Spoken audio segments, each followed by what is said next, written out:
So this is October 30th, the day after Hurricane Sandy.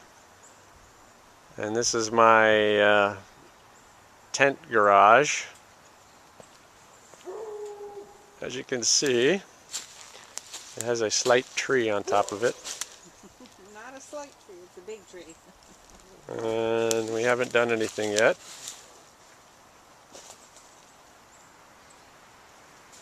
So I'm going to be undoing this thing and seeing what damage is done to the gear in there.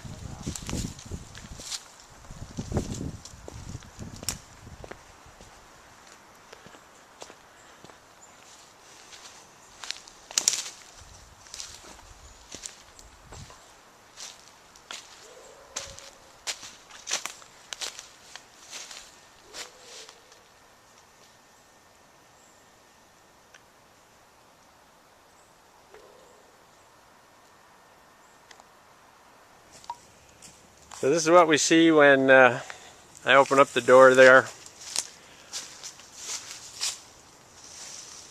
Without getting in there too much, you can see the kayak is crushed. And I don't know, as we undo it, I don't know what the trailer is going to look like.